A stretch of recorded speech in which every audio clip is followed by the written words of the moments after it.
Oi, pessoal, tudo bem? Vamos iniciar hoje o capítulo 8, cujo título é A Habilidade da Língua, e vamos fazer esse capítulo também em duas partes. Vamos iniciar? A língua tem a capacidade de destruir você ou de lhe dar a vitória na vida. Da mesma boca procedem bênção e maldição. Mas não deveria ser assim. As palavras de Jesus ecoam muito claro. A boca fala do que está cheio o coração. Seu coração, que é o seu espírito, é programado por palavras. A fé vem por ouvir a palavra de Deus. O medo vem por ouvir o que o inimigo diz. Muitos cristãos têm confessado continuamente com a boca as palavras do diabo. Eles estabelecem as palavras dele na terra e são mantidos em cativeiros por elas. Vamos pensar nisso por um instante.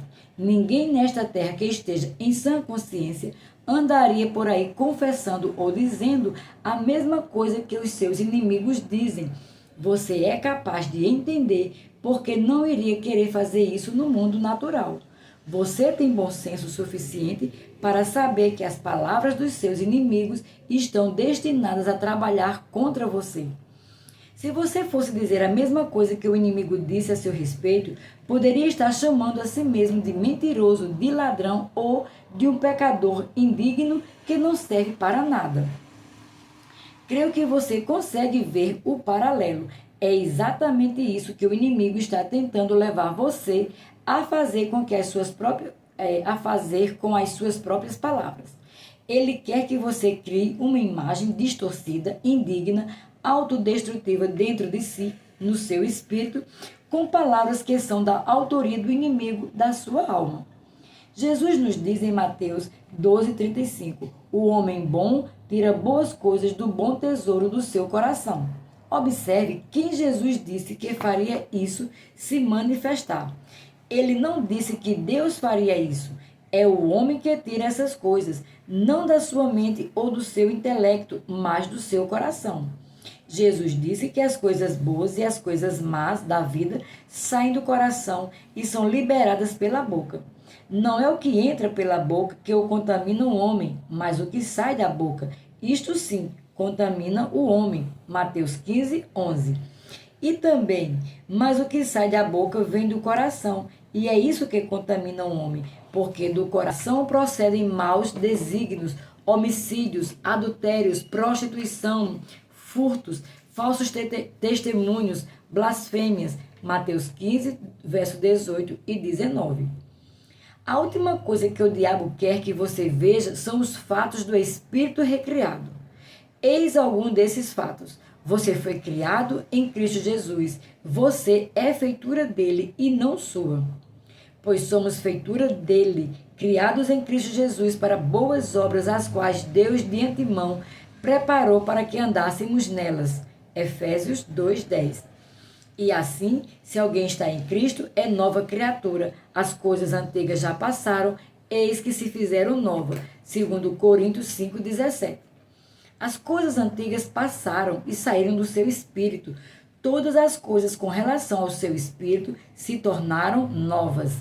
Jesus se fez pecado para que você se tornasse a justiça de Deus em Cristo Jesus. Aquele que não conheceu o pecado, ele o fez pecado por nós, para que nele fôssemos feitos justiça de Deus. Segundo Coríntios capítulo 5, verso 21. Você, como um crente nascido de novo, é herdeiro de Deus e co-herdeiro com Cristo. Ora, se somos filhos, somos também herdeiros, herdeiros de Deus e co-herdeiro com Cristo. Se com ele sofremos, também com ele seremos glorificados. Romanos 8:17. Você é totalmente capaz de entrar na presença do Pai, sem medo ou condenação. Você está livre da lei do pecado, que produz morte espiritual. Portanto, agora nenhuma condenação há para os que estão em Cristo Jesus, que não andam segundo a carne, mas segundo o Espírito, porque a lei do Espírito de vida em Cristo Jesus me livrou da lei do pecado e da morte. Romanos 8, verso 1 e 2. Você se tornou um filho de Deus para poder ser participante da sua natureza divina, totalmente apto a ter comunhão com a divindade. Ora, Satanás não pode fazer isso. Ele não tem comunhão com a divindade. Ele é um espírito morto. Ele não pode operar na dimensão da vida de Deus da forma como o homem pode. O espírito humano renascido é uma criação superior. O homem foi criado para ter comunhão com a divindade. Subtítulo: Palavras espirituais. O espírito do homem não é deste mundo, mas do mundo espiritual. A capacidade criativa do homem vem através do seu espírito.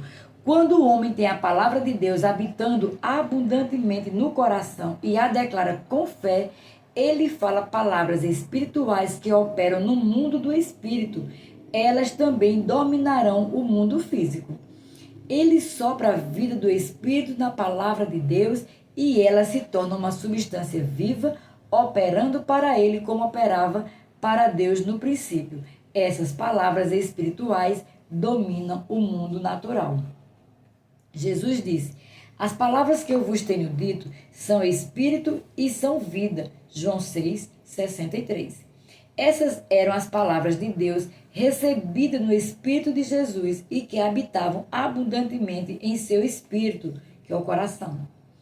Ele liberava fé em forma de palavras através das palavras da sua boca. As suas palavras penetravam no espírito dos homens. O espírito deles as ouvia e eles agiam a partir dos seus espíritos com base nas palavras espirituais. Toma o teu leito e anda. João 5:8.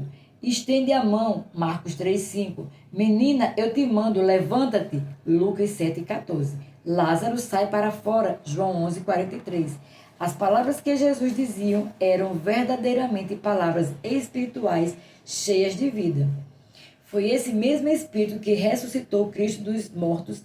Se habita em vós o Espírito daquele que ressuscitou a Jesus dentre os mortos, esse mesmo que ressuscitou a Cristo Jesus dentre os mortos, vivificará também o vosso corpo mortal, por meio de seu Espírito que em vós habita. Romanos 8:11. Ele vivifica os corpos mortais. As palavras espirituais ditas por Jesus incendiavam a fé que habitava naquelas pessoas, provocando uma explosão de habilidade de Deus em favor delas. Tudo era posto em movimento pelas palavras ditas com fé. Subtítulo: Fé para ser curado. Lembro-me que eu estava ensinando há alguns anos em um seminário de fé no Arkansas. Certa noite, uma mulher veio à frente na fila de oração para ser ministrada por outra pessoa pela imposição de mãos.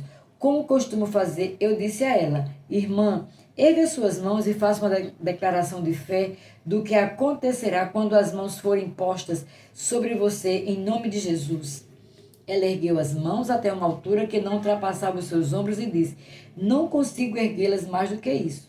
Por que não? Perguntei. Por causa desta artrite. Ela respondeu.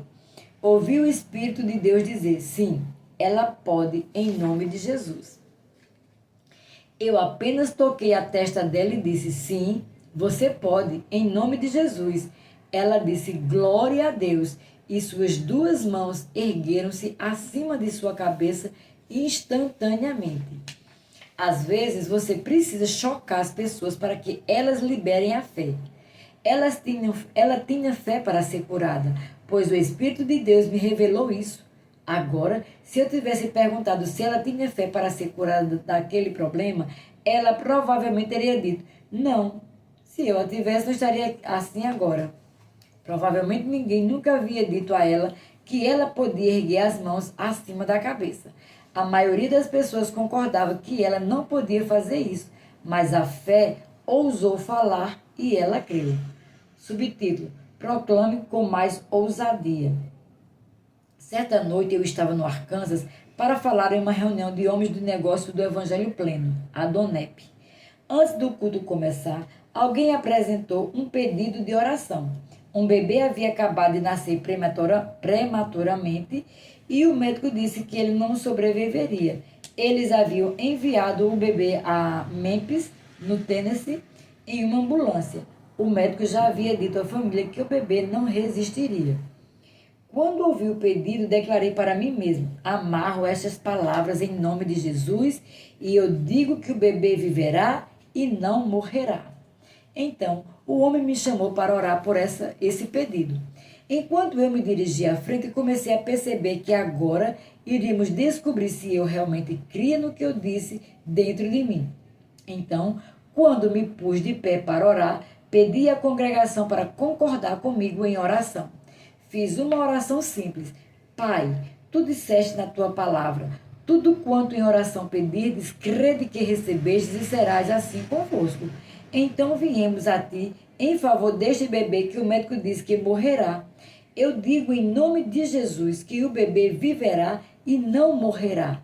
Eu digo em nome de Jesus que o poder de cura flui até esse bebê e que ele viverá e não morrerá. Meu coração começou instantaneamente a me inquietar. Era realmente o diabo colocando estes pensamentos na minha mente. Você é um louco. Você vai parecer um tolo porque o bebê está morto. Minha mente estava gritando: o bebê já está morto. Mas o Senhor havia falado comigo alguns meses antes. Quando os ventos secos da dúvida começarem a soprar, apenas proclame com mais ousadia aquilo que você está ouvindo no seu espírito. Ele disse que foi isso que fez diante do túmulo de Lázaro. Então, eu disse na minha oração várias vezes: o bebê viverá e não morrerá.